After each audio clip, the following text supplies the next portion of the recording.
What up, my guys? Welcome to another show, man. NFL Talk with Jay and my brother Five Star in Vegas, man. Y'all already know how we do it. We're going live every Thursday, talking some NFL picks, talking some college football picks as well, man. With my guy, the football expert, man. We've been getting some money so far this season, man. Let's keep it going. What's up, Five? How you doing, my brother? Hey, Everything cool good with you? morning, man. Always good to talk to you, man. We talk often, but it's always good to see you, man. Shout out to the chat. Y'all hit that like button right now for me and Jay Money, man. Hey, man, let's do what we do, man. Let's go and attack these books. It's us versus the machine, and it's us versus the bookies. That's fact. And let's take them to Smack City. You see what I'm saying? That's what we're trying to do, man. But it's all love. Hope everybody out there doing well, man, living healthy, all that type of stuff, man. Living life. You see what I'm saying? Make sure you got everything you need, man, in case some shit go down. You know what I'm saying? All these the strike and all this shit, man. You never know what's gonna happen in today's world, man. But we got some football games. We know we love sports, we love watching, we love betting on it, and we love making money on it as well, man. We got some great games to talk about here today. We're gonna start off with the NFL, this Thursday night football game. Really great game. We're going over here to the streets of Atlanta in this one, man. Hot Atlanta, man. Really great city out there in Atlanta, man. Yeah. Falcons laying 2.5 at the house versus the Bucs. Division game here. This is the third straight home game for the Atlanta Falcons. You got the Bucs obviously traveling on Thursday night football. In this one, obviously there's a lot of different East football, so it's a lot of different injuries you got to pay attention to. This line was at 1.5 yesterday. It's up to 2.5 overnight in this one. Five. How you looking at this game, my brother? Total sitting at 44 as well. Always tough when you see a division matchup. One thing that I can say is that the Bucks have been pretty good against Atlanta. The last 10 Mhm. matchups are 7-3 against them. Actually won their last December with Baker Mayfield as the quarterback. Good game last week by Tampa Bay, our biggest bet on the NFL. We cashed that one pretty easy with the +2, so we're happy about that. Atlanta's such a weird team, Jay. I Mhm. don't really trust Raheem Morris because I don't like his decision making. I feel like he's one of those guys who's more of a defensive coordinator, so is the guy that he has calling the plays, I think Jimmy Ray, a good enough OC to be a strong presence on that side of the field to get the best out of that offense that has so many weapons. Kyle Pitts, what is he going to do, man? Is he going to ever show up? This guy Yeah. was supposed to be a number one pick. What have we gotten from him? Supposed to have been the greatest tight end prospect we've seen in the last decade, right? Nothing from it. Is it how they're using him? It's a whole different regime there now. He's still not getting any balls. Yeah. Drake London looks really uh, like a number one receiver, but he's been a little banged up. He didn't look right to me last week. He looked like he didn't have his top end speed. Darren Moon is playing really good for this team. That was a really quiet pickup they got. I've been watching him since Tulane, Louisiana boy that can really play. If Kirk Cousins trusts him, he's going to be where he needs to be. We know we're going to get from the Tampa Bay offense. Tampa Bay offense has two vets on the outside in Godwin, Mike Evans, really big time playmakers. If Baker's spinning it, they're one of the teams that's really difficult to stop. The emergence of Bucky Irvin in the backfield now. So now what's going to boil down to is defense. The Bucs are a little injured on defense. As you were saying before we went on, they have problems stopping the run. We know Atlanta's going to run the ball with Bijan Robinson, with Algier off the bench. Robinson's a little banged up. How does he, respond? What's up with Kirk Cousins? I mean, he's in the pocket, looking a little frail to me, bro. I don't see a lot Prime of time. confidence right now, man. I don't see a lot of confidence. They've been playing some really close games though, and that's the reason why you got to lean the points. Division rivalry, division team at home. Thursday night, everything for me is saying to take the points, but I'll probably just lean the points. I don't know if it's an official play yet because it's going to be a lot of public money on Tampa Bay. A lot of people believe in Tampa Bay. Just looking at it with eyesight and names, of course, you're going to say Tampa Bay, but this is a division game, guys. And Mhm. always remember, you want to take points at home with division teams when they face off. Yeah, no, that's a fact, man. The Falcons shit, they're 2-2. You could argue they could be damn near 3-1, 4-0 on the season, man. So they've been playing some close games. I think the Falcons have the advantage from the fact that this is their third straight home game. They hadn't had to travel anywhere.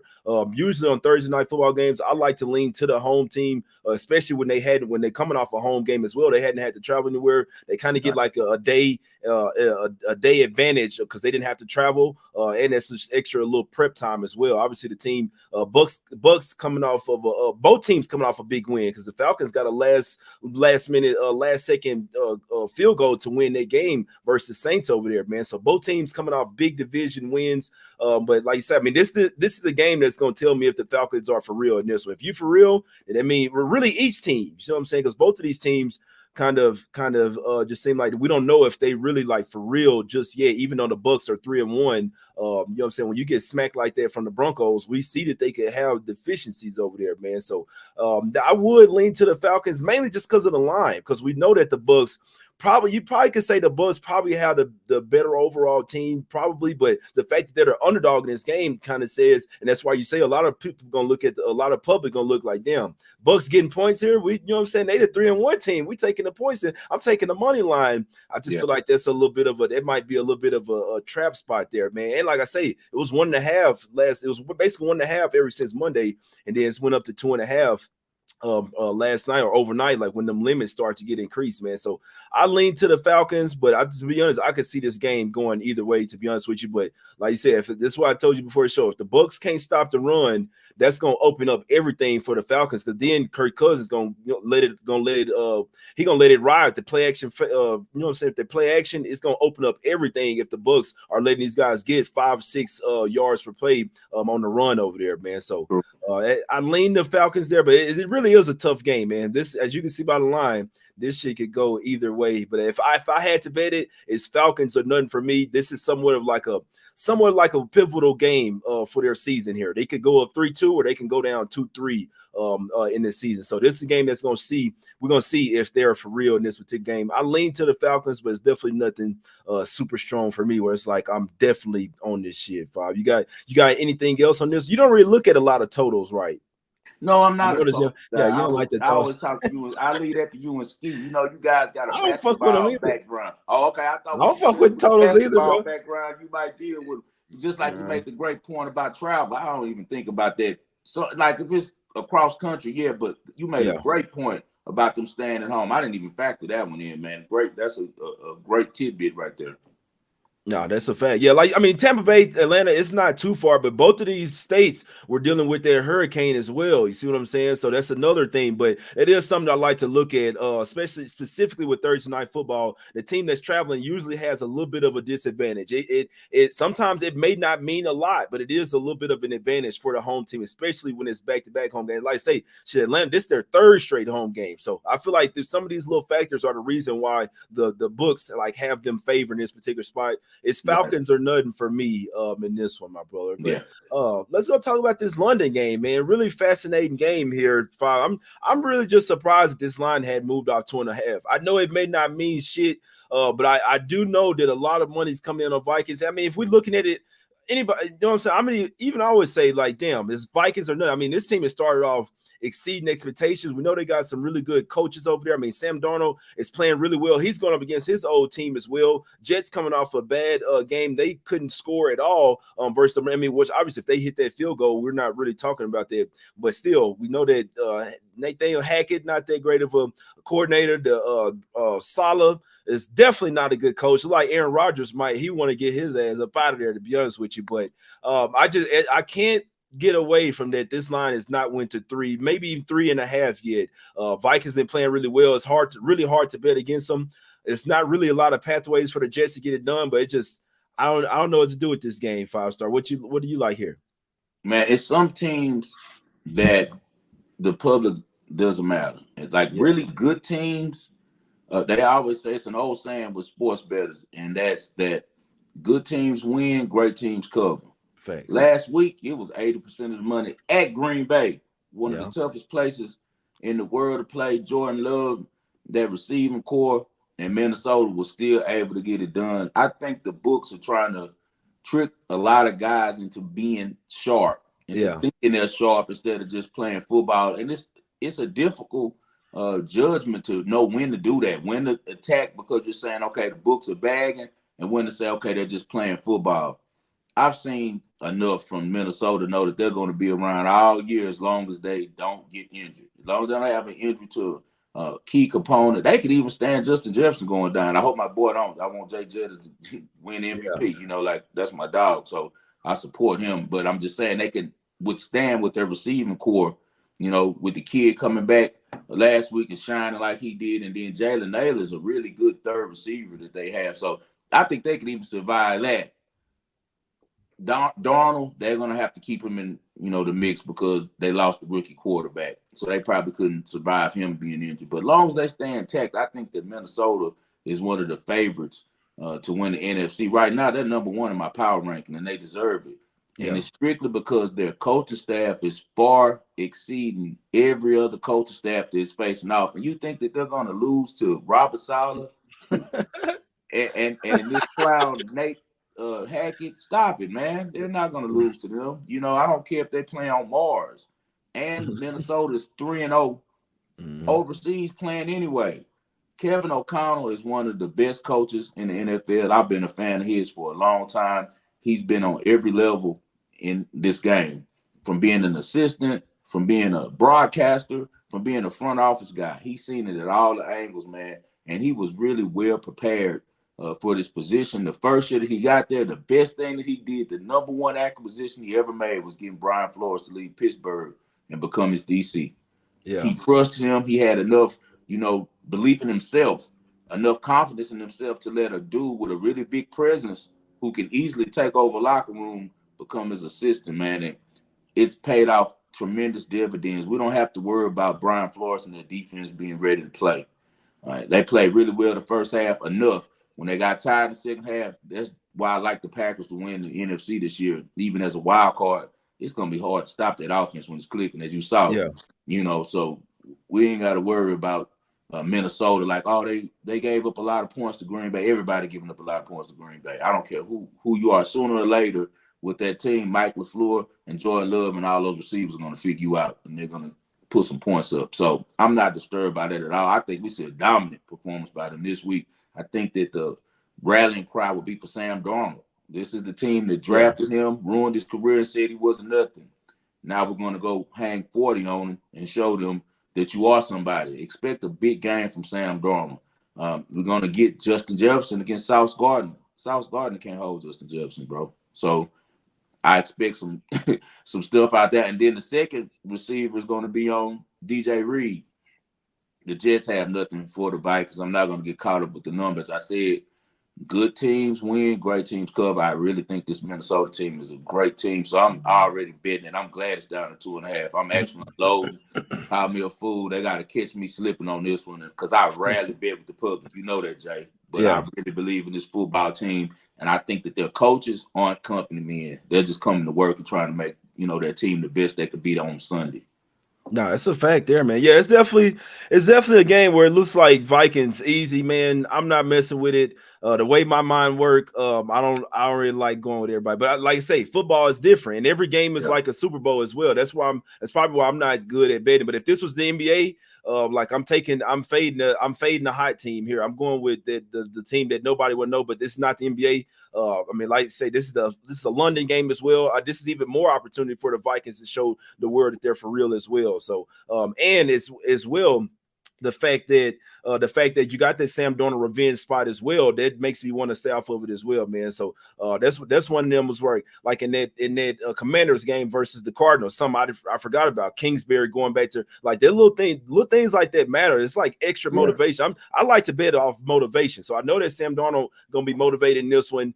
Just a few things that I didn't like in this one. That obviously Jets coming off a really tough loss. Obviously, if they had a different coach, I'd be taking the Jets here. I do think that Aaron Rodgers has seen enough for Brian Flores' defense to where it's like, I think Brian Flores can confuse like those young quarterbacks. You know what I'm saying? That hadn't really been there, did that, done that. I think Aaron Rodgers has seen all of that. No, that's the problem, Jay. We saw the last week against a team with a much less ferocious pass rush. Vikings are number one in the league in sacks. Like, you Broncos pass rush ain't bad though, bro. You think Broncos defense block? You really think the Jets going to block the Vikings? The fix better be in. They better let them hold on every play because they're not going to block them. They're not blocking Darren Shaw. They're not blocking Grenard, bro. Yeah, no, that's a fact. Yeah, now the Vikings they got a division game coming up as well versus the Lions. But I mean, like I say, it's a tough game. The way my mind work is Jets are nothing for me. But like I say, that's why I'm not that good at betting in football. You see what I'm saying? So it could be one where I think that I'm trying to be sharp, but it's just a stay off game for me. It could be easy money with the Vikings, man. But it's just the way my Just the mind play for work. me on that one, Jay. I'm Yeah, giving man, that I one out to told the you this people shit. chat. I Yeah. told you this on Monday. I said, bro, if that line don't move to 3, I feel like the Jets are the right side, because sometimes the books take a stand. Like they're like, Yeah. you know what? No, we kind of like this side. You see what I'm saying? Yeah. I feel like that Vikings should have went to 3.5 by now. But hey, y'all listen. He the football expert. He like the Vikings. Yeah. He say official. He on the Vikings here. You Yeah. laying the money line, or you taking the two and a Let's half? do money line because it's only what we only playing -130. Why Yeah, not pay yeah. that little Less insurance? than They 3. might try some little janky stuff and Yeah, try to make it where they win on 2. But I'm telling you, man, I can't see any type of manner that the yeah, Jets win this game, man. I can understand the NFL does get fluky. It's just I can't see a path. Even when I fade the public, I have to see a path on the yeah. field to victory, and I don't see a path for the Jets. I don't think the Vikings are going to turn over the ball, because if Darnold gets out there tripping, the first thing that O'Connell's going to do is start running the ball with Aaron Jones. And that's Facts. the Yeah, Jets' weakness right now, bro, that's is a fact. running the ball, They stopping the probably run. should do that anyway. They Yeah, probably yeah, should just stopping do the that run. anyway. Just run the ball versus the Jets. Now But that's they're a going really to try great to point. highlight Darnold, bro. This is his Yeah, chance to kind of get some revenge. They want to give him the game ball after. So man. I Don't expect him to highlight go over his 1.5 touchdown passes for sure. don't highlight his ass too much, man. He turned into that Jets Darnold, and that's gonna be the pathway. Yeah. But yeah, I just want to make a point. In football, less than 3, I usually just like to I like to bet the money line. You see what I'm saying? Just like you said, I mean, sometimes eating that juice it's worth it. You see what I'm saying? So Yeah. that's just something I do. Less than 3, I just usually just take the money line up to like -150. It makes me feel more comfortable. You see what I'm saying? So, and then you see that 1 or 2 point win, you're like, damn, I should have just took the money line. So depending on how you're betting, obviously, if you're really betting like money and like really serious about it, you'll go ahead and eat that juice. That juice don't mean much to you, man. I just want to say that. But I mean, obviously, if Yeah. you're not betting that much money and it's just recreational, then you can just, you know what I'm saying, you could do whatever you want. But if you're trying to win long term, sometimes you do have to eat that juice just to like just win. You see what I'm saying? But Yeah. definitely gonna be. I'm definitely waking up early watching that game. Man. I don't even know what, but hey, sometimes they put them shits like on Prime or some or Peacock. I'm not watching on Peacock. I'm not doing that shit. We But if it's streaming on from the Russians over here, man. You know what we're doing. I'll send you the link. bed, that's a bed. Yeah, I'm Yeah. watching that game. I had to wake up at 7:30 in the morning every day anyway, man. So that game is gonna be right up my alley, man. But let's talk about another game, man. Really great game. I might try to slide to this game, man. The Bengals getting 2.5 at the house versus the Ravens. Really great game. Got to go check out Lamar one time for the one time. Total sit at 49. We know the Bengals defense has been absolute ass. They do have a really great offense, though. They can score points. They just can't stop a nosebleed out there. It's going to be interesting to see if they can stop Derrick Henry and Lamar Jackson. This team is starting to pick up steam. They're coming off a Sunday night football of blowout versus the Bills, where all the public was on the Bills, and then when the Ravens just went out, they did whatever they wanted, just absolutely smacked them up. They're starting to gain a little steam after starting 0-2 on the season, 5-star. Really great game to watch. I don't really have a great betting angle on this one. I feel like some sharps might try to get cute, take the Bengals in this one, but do you think their defense is good enough to hold the Ravens down and possibly win this game outright, or do you think that we should just try and take the over here? The numbers are saying the over, definitely, because Cincinnati, as you said, the only route to victory really is putting up points and throwing the ball. And that's the one weakness on this Ravens team. They're a really Facts. strong team, but man, Marlon Humphreys is more of a safety than a cornerback. He's always been, like he gets burnt, bro. He's not a good cover cornerback. So they're against the pass, they're allowing what's this 10 yards per completion. That's not good, man. 26 Damn, ranked, it's a first that's, down. yeah, that's not good, man. That's not good. And they're 29th in passing yards, giving up 257 yards. Now, maybe it's a little bit of them being ahead against Dallas so much, being ahead against Buffalo so much that those teams will kind of, throwing the ball to get back in the game. Against the run, they're locked down. The number one against rushing yards and rushing yards allowed, number one rushing attempts. Your boy Zach Orr is doing a pretty good job in his first run as a defensive coordinator. We're always going for the young brothers who Facts. working and getting these positions because they make it, good for the next man that's going to step in. And, where we looking good is there's all these bums out here they hide like they used to have over there at Notre Dame, them type of coaches, that just, bro, I'm proud of dude. Tell him thank you, man, for what he's doing, man. We need more of him, more Brian Flores representing the culture right out there, man, showing these guys that they can match wits with the best. But back to this game, Baltimore is unbelievable running the ball. Their offense just period is unbelievable, man. We're having another great year from Lamar. Low key, once again, MVP, because they're number one in yards on offense, number one yards per play, number one rush yards. That's not just Derrick Henry. That's him as well. That's adding to those totals. Number one yards per rush. They're averaging 6.4 yards a rush. Like, come on, man. How you going to stop that with a defense that's 26, in stopping the run in Cincinnati? I just don't see a path of victory. But as you said, with Cincinnati throwing the ball around. So maybe it goes over. In the past between these two teams, we've seen, a couple overs, mostly unders. No, I'm lying. It's 3-1. So the last four is three of the last four went over. So as you know, I'm not a big total guy, but I definitely would lean toward the Ravens. I just feel like running the ball just takes a team's soul from them. If you can continue to run the ball and do what you want to do and control the trenches like that, sooner or later with a passing team, they're going to make a mistake. Like, that's why passing is always going to come second to running. When you run the ball, two bad things can happen. You're either going to lose yards or you're going to fumble. When you're throwing the ball, three bad things can happen. You can lose yards, you can fumble, and you can throw an interception. So keep that in mind. I always go with the running team over the passing team if, they're dominant in those categories. So me personally, I would lean the Ravens. It's not an official play for me because it's a very public game, but the Ravens should beat their ass. It's definitely a public game, and I feel like that total is going to be a little public too. But I just don't like the way that the Bengals are playing, man. Just their style of play right now. I don't see how this game doesn't go over the 49. Like you said, I mean, what they could do well, which is pass the ball. That's the Ravens' secondary. That's their weakness there. So Bengals should be able to put up the points, but when it comes down to win the game, Ravens should be able to control the game as far as running the ball. You just hope that they don't take too much time off that damn clock. That's the only thing about those totals, and you got to run the team. That clock keep running. Yeah. 8-minute possessions and shit. The Buffalo game. Yeah. They put up. I text Ski before that game.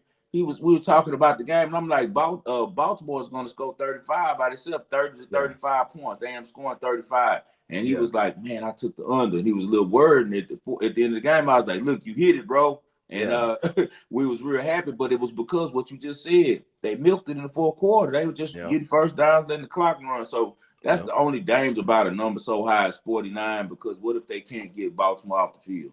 Facts. Yeah, no, that's the only thing. That's why I don't really like to bet totals. But if I wanted to bet something here, it would definitely be over nothing decide. I do think that the Ravens, are starting to like I say, gain some steam in this one off two straight wins.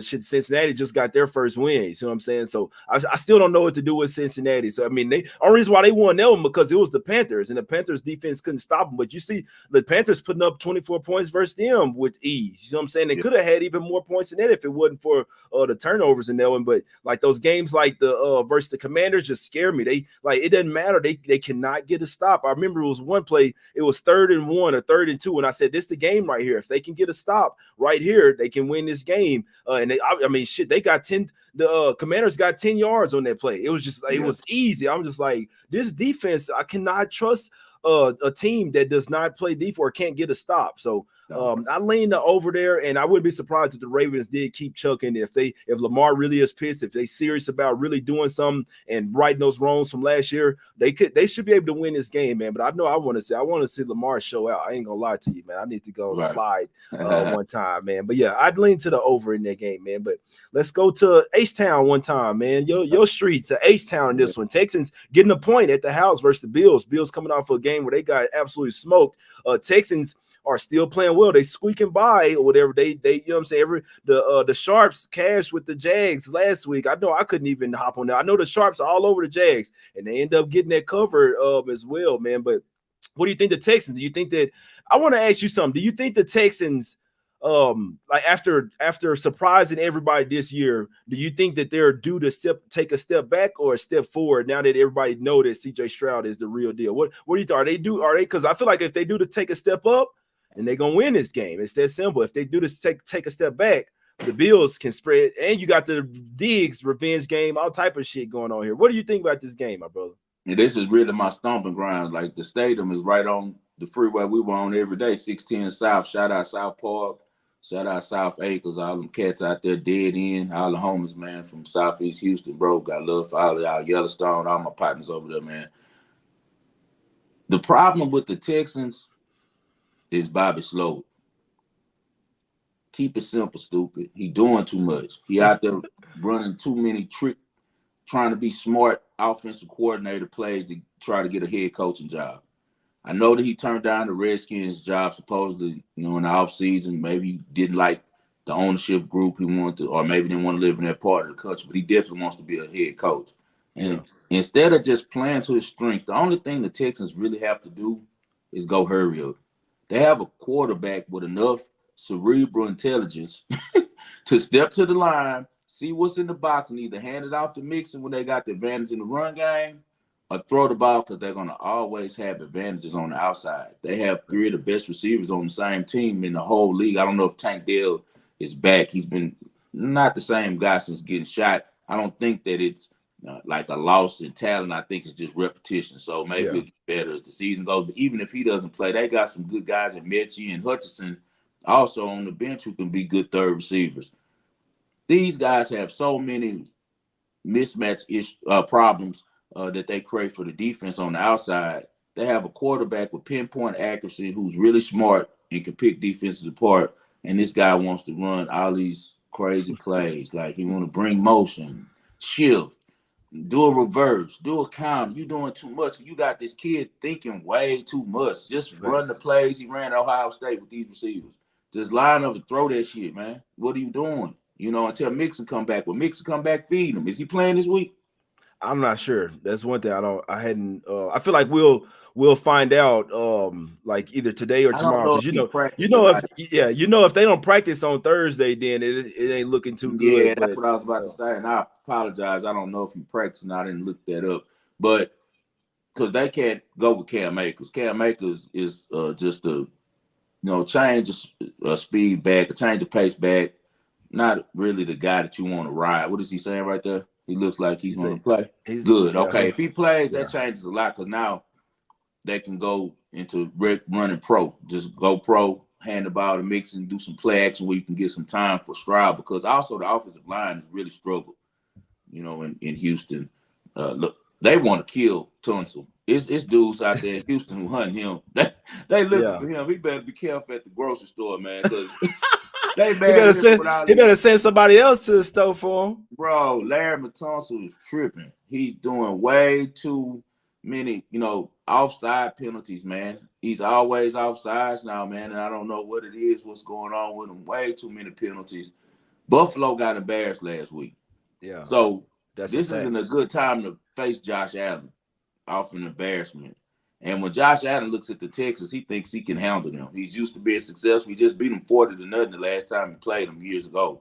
So that kind of stuff remains in your mind. But also, the last two times he came to Houston, he's lost in the playoffs. But he was a young buck those years, I'm not betting this game. I'm going to watch it as a fan, but I watch Houston every week. You know that. They're my squad. Them and the Saints on my team my whole life. Since the Texans replaced the Oilers, I've been rolling with them. When they got Deshaun Watson, I started riding with them, and I've been riding with them since I've been with the Saints my whole life.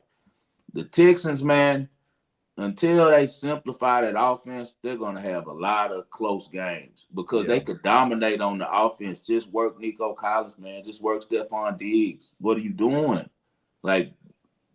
You got to stop calling all of these difficult plays and trying to outthink everybody slow it. And that's the only issue. DeMeco Ryans is going to have the defense solid. They're going to play good. They're going to run his scheme. He's a pretty smart coach. I'm sure he'll figure out ways to, give Allen some kind of difficulties. You're not going to stop Josh Allen. Just slow him down. So, last week we kind of were exposed to something too. Buffalo doesn't really have receivers. He's trying to feed Shakir and make him look good. He doesn't trust the kid. And I don't know if it's because Keon Coleman's kind of loud and he's thinking like, I don't want to create another monster. I just got rid of Stephon Diggs. I don't want to have another wide receiver in my ear because Josh Allen, one of them country boys. You know how it is. Like, he don't want to hear all that stuff with receivers running his ear talking about, throw me the ball, man. Throw me, I'm open.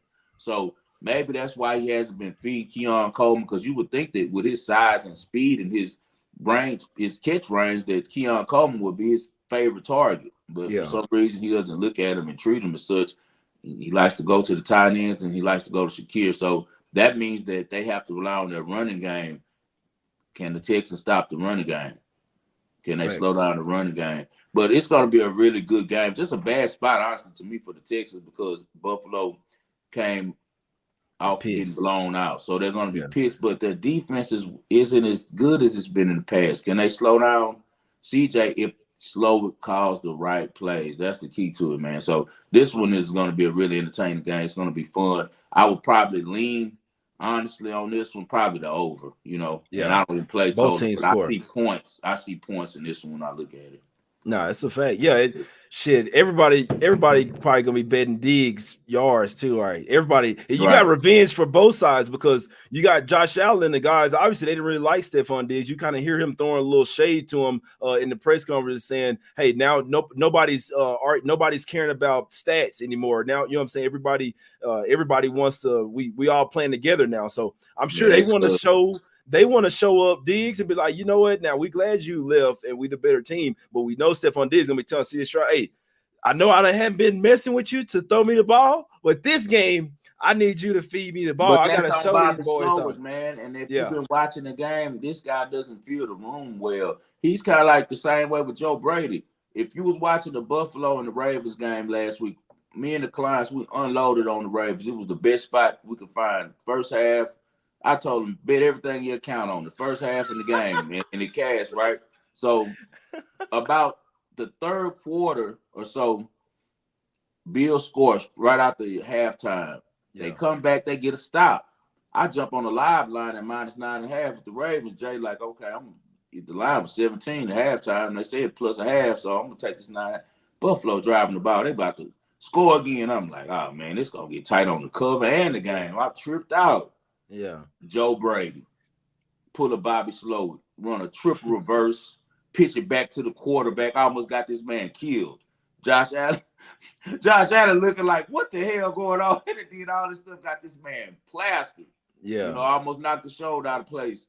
Interception, never was in the game again. Ravens, Texas playoff game last year. Bobby Slow did the same thing. Texas up 7 points, driving on the other side of 50. Double reverse, flip it back, they fumble. These are the same type of coordinators on both sides. So whichever coordinator decides to play to their strength, which is their quarterbacks, that's who's going to win this game. Yeah, that made perfect sense. Yeah, it's a tough for me to try to figure out who's gonna win. I'm not gonna lie. Great game to watch though and learn. Because like I say, I mean, it didn't really look like Josh Allen had too much problems with them receivers until that Ravens game. The first 3 games they was rolling. You know what I'm saying? They just ran into a absolute train wreck versus the Ravens over there. So I just can't wait to see Stephon Diggs go up against his old team. I can't wait, because I'm sure they can't wait to go up against him as well. But I could definitely see that over hidden for sure, where just both teams can put up at least 24 points in this game, man. But let's get to this solo one, man. Let's go over here to LA real quick. Rams getting 3 at the house versus the Packers. This line was at 3.5. It's down to 3. I can see a lot of the public here. You know what, bro? These favors, these underdogs been cashing like crazy. This might be a week where the favors actually start to come through, because we know it's always a law of averages. Week, Jay. It's always a law of averages. You see what I'm saying? Week, man, it's gonna be a public week. Public gonna kill them this week, and I'm gonna be right with the train, because I'm betting football this week. I ain't overthinking because it's some bad matchups for the people on this one. It's like these layups, man. Green Bay gonna beat the hell out the Rams. Stop it, man. That's what I think, bro. That's what I think. I'm like, it feel too easy. I know some sharps gonna be on the Rams, but like the sharps, they've been cashing heavy. Like it's due for these dogs to get smoked. And I'm with you, bro. I think the Rams, they just too beat up. I think the defense a little too young. Jordan Love got his little game out the way where it's like he coming back, but you know what I'm saying, just kind of knocking off the rust, if you will, just kind of get back into his groove. They did that in the second half versus the Vikings. So I know they're on the road here, but I kind of feel like this is somewhat of a must-win spot for the Packers. If they for real, you got to beat these type of teams like the Rams, like a winnable game versus the Rams. I think the Packers -3, man. I think that's the right side. I know it's public as hell, but this one of those spots where I think that it's they bound to come through. The public wins sometimes too. You see what I'm saying? Some of these easy spots gonna win sometimes too. I just feel like these dogs been going crazy, bro. The dogs been going crazy. I feel like this week it might be the week where these favorites start to cash, and this would be my favorite one. The Pack go -3. I like it. Five. What do you think about this game? I'll be on that right with you. And the thing is, the dogs have been cashing on +6.5, +5.5. Yeah. Not the twos. Go check out the past history. Those -2s or -1.5 has been good money. So I think these are going to both turn into blowouts. The couple that we looked at, and we're going to come back next week and be like, man, what was we thinking? That's what the book wants to do, man. They throw out numbers to confuse you because the whole thing is that we got to get money on the other side. And if you get these guys who think they're so smart and don't really know football, they just playing numbers and playing, public percentages. And that works sometimes, but overall, think about every guy who just only fades the public. That's what all of them are broke. Every one of them that I know who tried to do betting in that style, like, only thing I do is go against the public every time. You're going to get your ass toe up. You got to know football too, bro. You got to know football too, because it's not always just like that. It's got to be like they have to be, both together, kind of a little bit of both, where you're reading the market, but you're also knowing what's going on the field. And on this one, man, the Rams are ass. Like, their defense is 31st ranked in yards.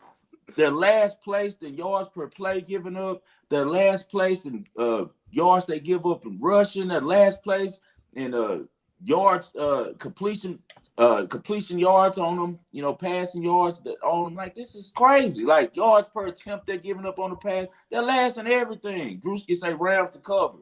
Well, Drewski, good luck with that. You hoping and wishing. I'm taking the Packers, where I know.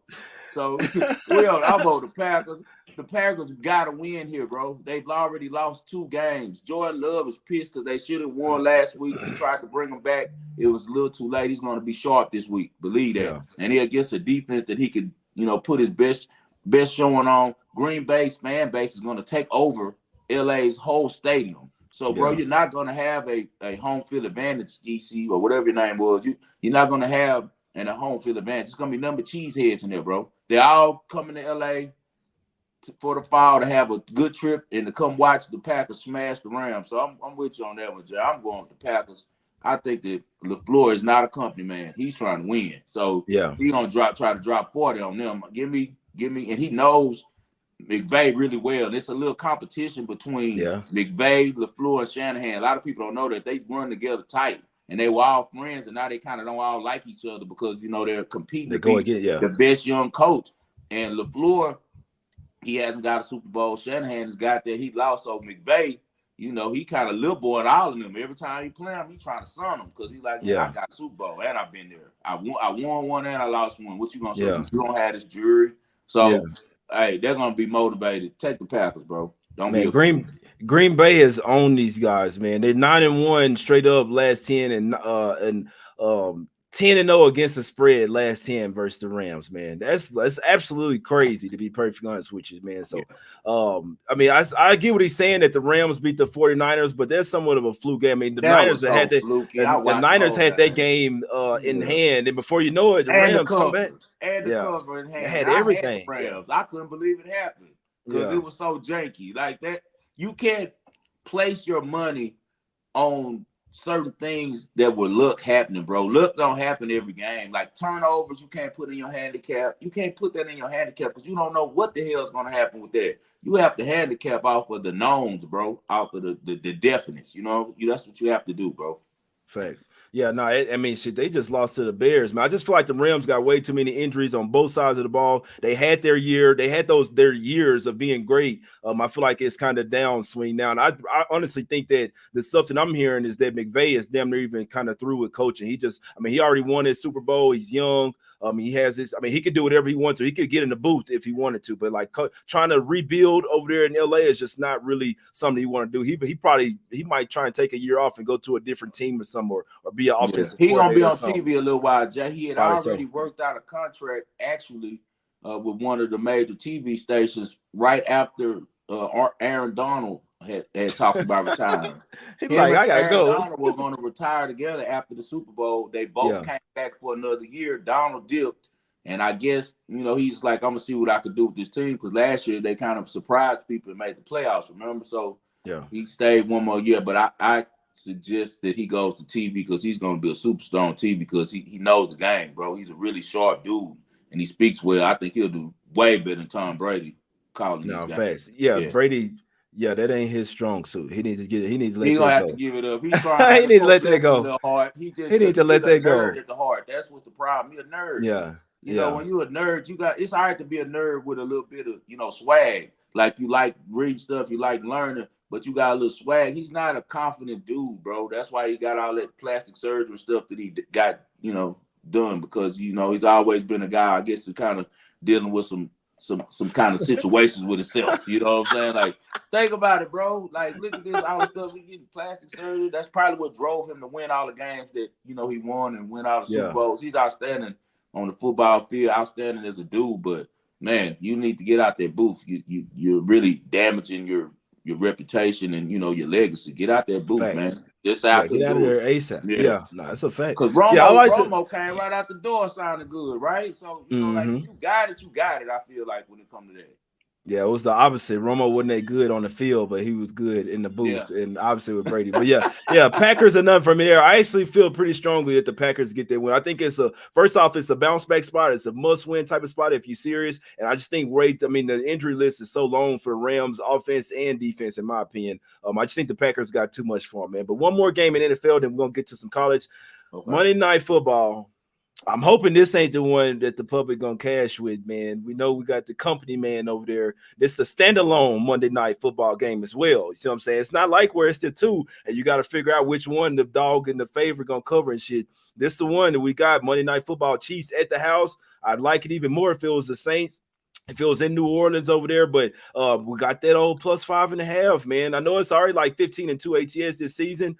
Yeah. I like the Saints, man. I don't love them. I'd like it a lot better if they were in New Orleans, but you mentioned something to me yesterday. Derek Carr obviously has plenty of experience playing up against the Chiefs. I think the Chiefs have probably been one of the luckiest teams so far. I mean, they've won 10 or 11 straight games. I think they're bound to lose one of these. Hopefully, I'm just hoping that the Saints can run the ball, because if they can run the ball in this game, they got Taysom Hill back. If they can run the ball with Kamara and Taysom Hill, I think they'll have enough to open it up over the top versus the Chiefs. And this one, Chiefs really banged up as well. 2-star receivers banged up.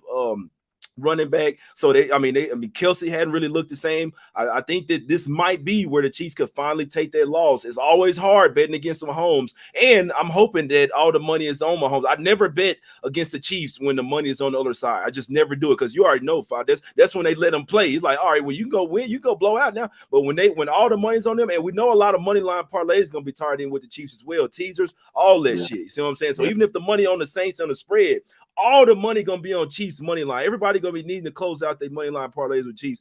I feel like it's the Saints spot, man.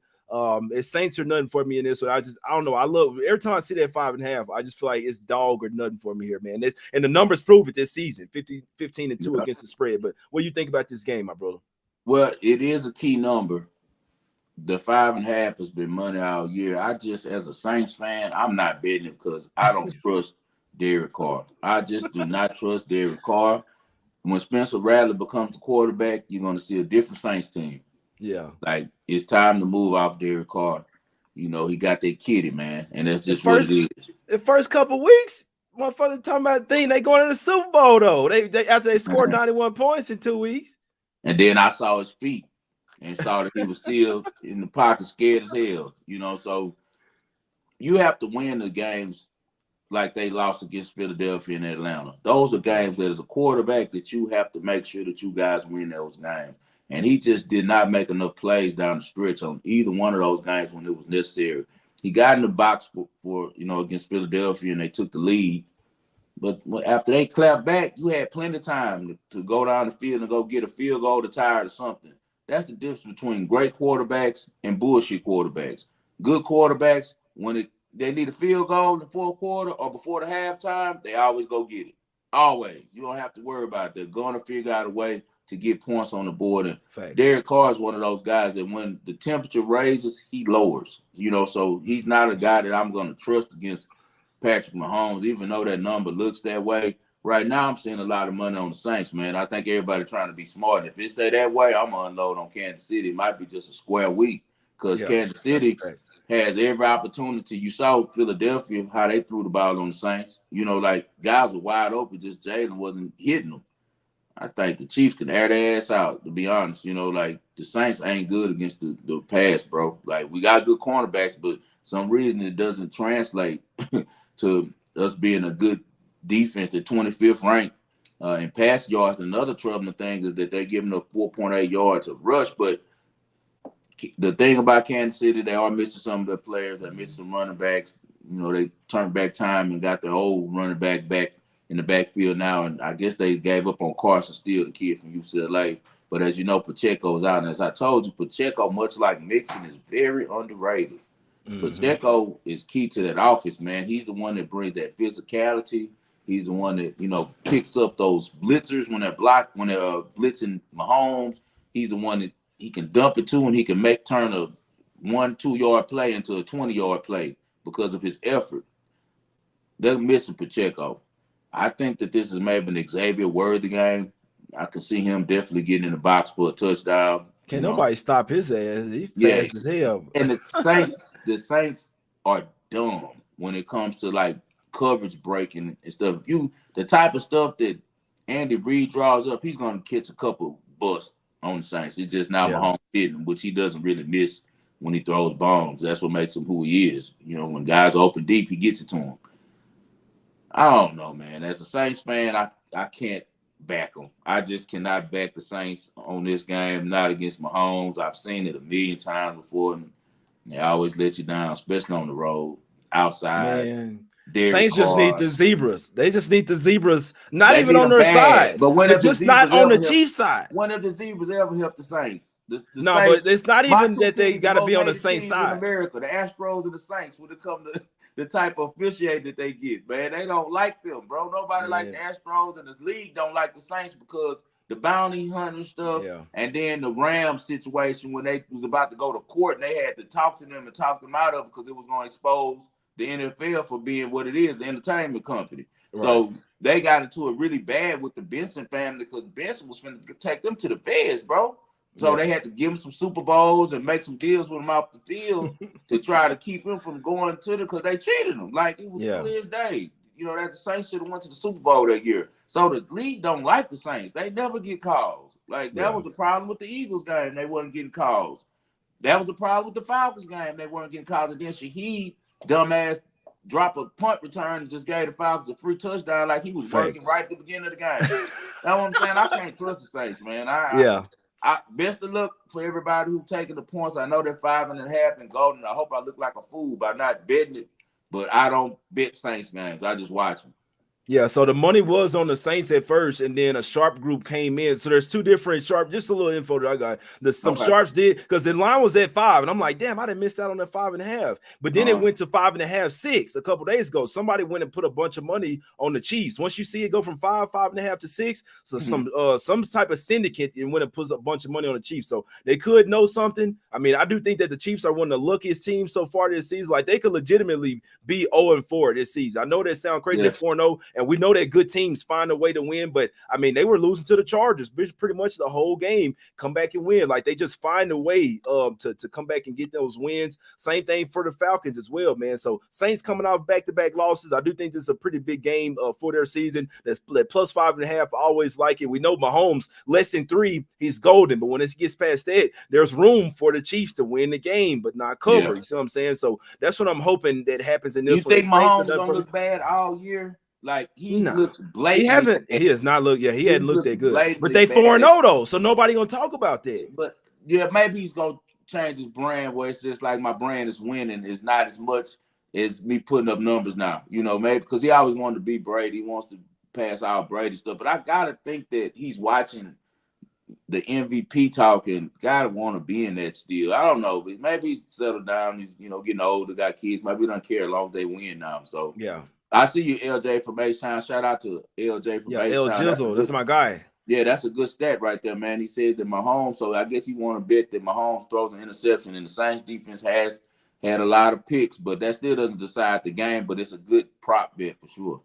Yeah, no, that's a fact. Yeah, when Mahomes working, he does. So whenever you got a suspect that you think somebody working, bet them to throw a pick because that's how they somewhat keep the game close. But I figured out Mahomes and the Chiefs when all the money is against them, that's when they cover and they cash with ease. But when it's on them, especially in these prime type of games, you know what I'm saying, stay away from it. So this is one that you got to wait for Monday, me personally, to see what's going on. But I know just the spot alone is Saints or nothing for me. All my sharp guys, all the pros that I talked to.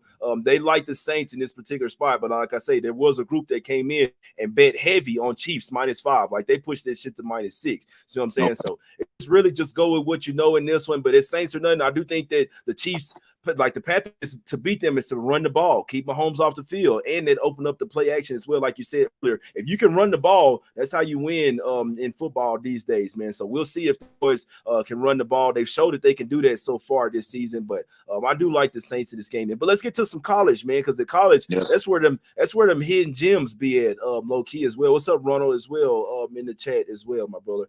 But what you like in college as well? I know you like something for tonight, and then then there was a Friday night game as well. What we liking in college this week, my brother? Yeah, I'm unloading on the first half only on Texas State -7 is what we played it at. Don't jank me, chat. Y'all keep the energy positive, man. Keep the energy positive, man. I need y'all to keep the energy positive on this one. If you're a hater, stay away. Do not bet on this one because my group is unloaded on this. It's just that, man, I really like GJ Kenny, excuse me. He's used to coach or incarnate words, going to Texas State. He runs really high-flying offense, and he has the right trigger man in Jordan McLeod. Jordan McLeod transferred from James Madison.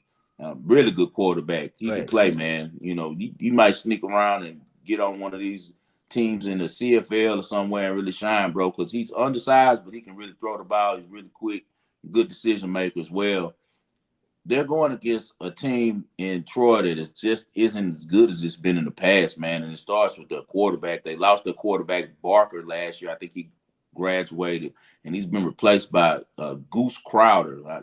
His name is Goose, so good luck with the quarterback being named Goose. So Goose isn't good. The goose ain't loose, you know. So he ended up getting hurt, and he got a shoulder problem. Man, Troy lost last week to Louisiana Monroe. Man, my family's all from Monroe. I grew up out there until I was 17 years old before moving to Houston. So I got much love for Monroe, Louisiana, but man, Louisiana Monroe has no business beating Troy at Troy. Just it is what it is. It's just different type of athlete is usually recruited at Troy. So that means that their offense is struggling. They only put up 9 points. That's not a good formula when you're facing Texas State. They're dropping 50 points a game. So I don't know how they can slow them down, especially with, you got 102nd ranked defense. They're allowing 6.1 yards to play for Troy, man. They're also 131st in allowed completion percentage. Jordan McLeod is already 11th ranked. He throws 69.3%. That means they're not going to be able to get them off the field. He's going to be able to complete passes at will. I think they get on him early. Good angle for us as well. Texas State was upset last week. They were upset, gave up the game right at the end of Sam Houston. Sam Houston had no business beating them.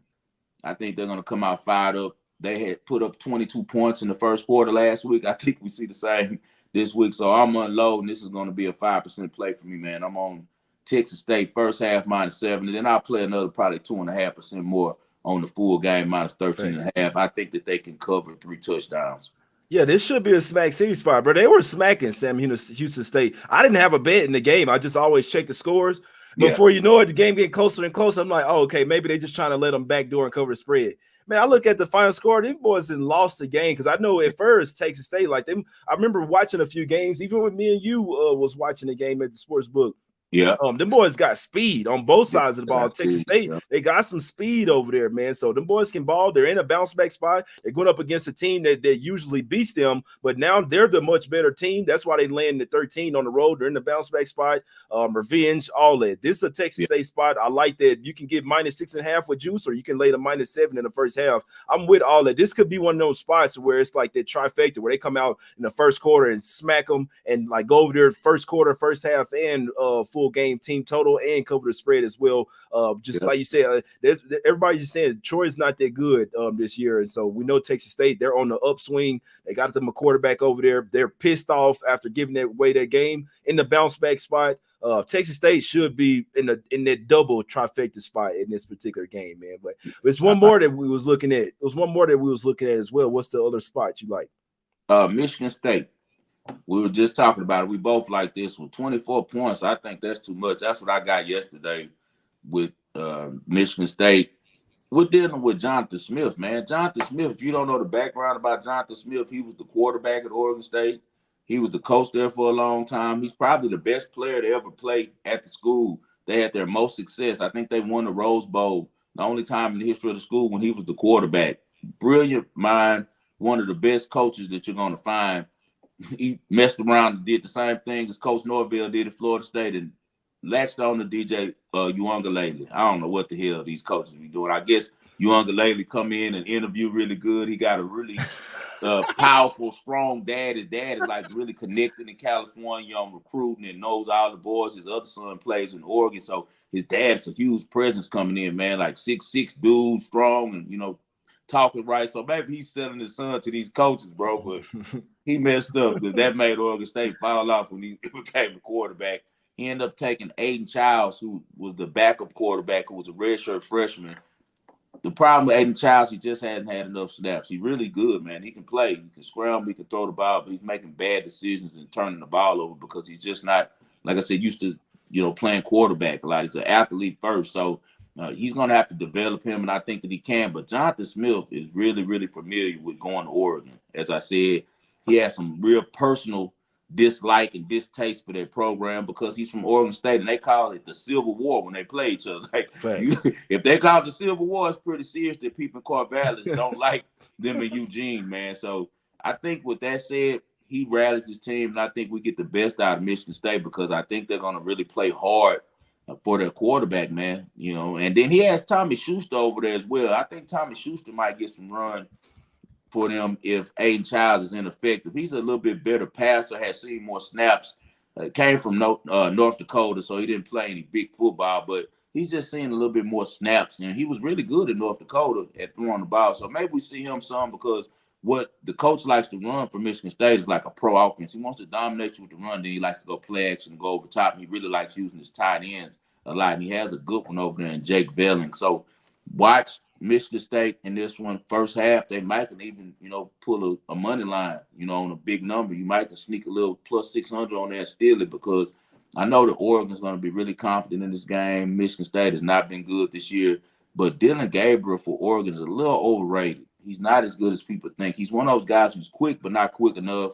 He could throw but not throw, really that special. So he's more hyped than anything. I've been watching him since Central Florida, even when he went to Oklahoma. They moved around, but why do you keep moving around, bro? I don't understand that, man. They looking for their money because they know they'll never get any money on Sunday, and I can't be mad at them. They that's a fact. That's a fact. Hey, get that money, and they're all getting ready just to become investment managers. That's he about to go run the insurance company or something because he's not playing in the NFL. But I think that they have a lot of speed over there. But, man, I am not a fan of Dan Lanning, their coach, man. I do not like Dan Lanning. It's just – I don't like hypocrites, Jay. You know that. We kind of – that's what makes me and you really close, good partners because it is what it is when you see me. I got nothing to hide. I'm always me. I'm always myself. Facts. I feel like Dan Lanning fake, man. I don't like fake people, man. He last year made some really hateful comments about Deion and his program, saying they was doing it for Instagram and y'all playing social media likes and we're playing for the win. But then the next week they had some Oreo cookie and cream jerseys. You did you get those jerseys for likes? Did you get it to make the kids look on social media and say, wow, look at them jerseys. I want to play. Come on, man. Oregon has 3,000 different uniforms. How dare you ever try to say that you're not playing for Thanks. likes? Stop it, man. If you weren't, you'll be wearing just green and yellow every week. Y'all just come out Yeah, in basic green and yellow uniforms every week. So don't hate on the next man when they're making moves, man. I don't like that, bro. I feel like you're that's a a fact. fraud. So I hope he get his ass beat every time he step on the field. But I know that for sure that Oregon State's coach is really familiar with him and how he, runs his stuff. Dan Lannon is loaded though. He can recruit his ass off. He got some talent over there. I don't know if he can recruit him. Mario Cristobal left him a really strong roster after he went to Miami in recruiting class. Because I'm Yeah, not like deep into Oregon's recruiting and stuff like that. But I can't tell you, he has some playmakers over there in the backfield, outside on defense, some good cornerbacks. They're stacked. But I think that Dylan Gabriel can get, a couple turnovers, maybe a couple strip fumbles for us, maybe one interception and keep the game close where Michigan State can at least keep it close enough where it's kind of like that Virginia Tech game was, yeah, but pride game, yeah. like disrespectful to that university for them to get that many points, us knowing what type of teams that Michigan State is, had perennially. So I'll be on Michigan State with the points. Yeah, so there's a few things here. You got that coach angle as well that he already knows Oregon. He's went up against them. And then you have this is the first real Big Ten game for because they play UCLA, which they did. The UCLA covered that game as well. I know it's on the road, but I mean Yeah. UCLA hadn't been in the Big Ten, but Michigan State has been in the Big Ten already. So you land 24 points, 23 and a half now versus a team that's been in the Big Ten, and you the newcomer. And you got Ohio State on deck as well. So if you up 21, you up 28 in the fourth quarter, you probably give up that backdoor touchdown, or you might start to put your foot off the gas, start looking toward. I mean, your biggest game of the season is coming up next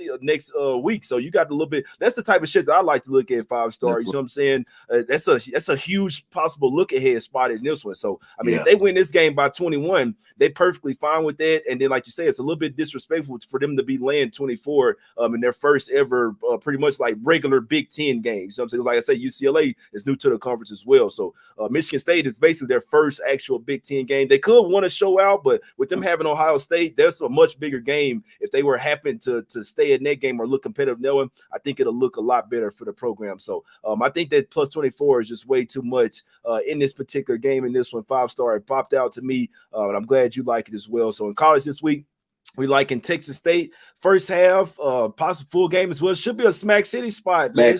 They might smoke Troy 42-14 or some shit, man. They finna smoke shit out there, boys, from start to finish. But is there any other college that you like before we get out of here, my bro? No, it's not a strong week. The NFL got the strong week, but man, once again, another great man. This is my guy, man. He had some of the best angles you're gonna hear with him saying what he said. The look ahead spot. Ohio State is gonna be the biggest spot for Oregon this year on their schedule in the Big Ten. A lot of people believe that it's going to come down to them, those two teams, for winning. So, like you said, look ahead spot. Also, another thing, if you look, Oregon is 1-3 against the spread this year, man. And every time they played a big number, they haven't covered. And the only one they covered was Oregon State. So that's another one that's going in our advantage. Because guess what? Now, Coach Smith is coming in upset because you whooped up on his alma mater, whooped up on his manager. I mean, his ex-team, his defensive coordinators who are now the head coach over there. So, yeah, we got a lot of good angles. I love that Michigan State play, man. Yeah, no, that's a fact, man. But let's go and get out of here. We came out here give out plenty of info as well, man. Let's recap the plays, 5-star, whatever you like in this week, my brother. Okay, so the official plays for me is going to be Texas State tonight, first half -7. Only good energy people. Load up if you're good energy. If you're a hater, stay away from it. And then we're going to go with Friday night, Michigan State plus 24. On Sunday, man, I'm rocking with the Vikings. I'm just going to be square. Take the Vikings money line. I don't see them losing to the Jets. And I also like the Packers -3 and money line. We'll split it. I actually go a trifecta on that. I like the Packers first half too on that one. So we're going to go Smack City with the Packers against the Rams. We think the Packers are due to break out. And, Jordan Love is back off the injury. He wants to have a good showing. They caught some rhythm in the second half against a much tougher Minnesota defense. I think that he'll have a lot more time against the Rams, and he's going to shred them. Yeah, I like that as well, man. The Packers was definitely one that jumped out to me as well, man. But yeah, I'm gonna gather some more info by the end of today. I'll try to do another show tomorrow or something like why, because like throughout the week I get more info just talking to guys like my guy 5 Star, talking to other professional bettors that literally do this shit for a living, putting like big money or like 5 figures on these game shit. So it's really respectable shit. Obviously, I'm not a football. I don't really follow football like that. So I just follow my guys that's really knowledgeable about it. Same thing that people do with me at NBA. They don't really know it like that. So they listen to me. So it's like that. You know, it's a trade-off. You see what I'm saying? But it's definitely some stuff that popped out to me at Packers, one of them. And that Texas State definitely in the bounce back spot as well. Then like you say, Michigan State getting all those points with Oregon having a huge game on deck next week. Probably not trying to get too many injuries, trying to keep the offense a little bit vanilla and try to go and surprise Ohio State over there, man. So Yeah. really great week to bet some football, man. Y'all follow my guy 5 Star Vegas. Go follow him right now on Twitter, X, whatever you want to call it, at 5 Star in Vegas. He has a show called The Wagering World on YouTube as well. They does Mondays, Wednesdays, and Fridays as well, man. And go check that out as well, man. It's all love. We appreciate y'all for tuning in. We already know it's us against the bookies. We're trying to take their ass to Smack City. You see what I'm saying? They make enough money. We can get a little bit of that money back from them, man. They still don't be wanting to give it up. You see what I'm saying? But it's all love, man. We love y'all, man. It's y'all hit the like button, share the show, all that good stuff. Hope y'all have a great day, great weekend, and let's get this motherfucking cash, baby. Let's get it, baby. Let's go.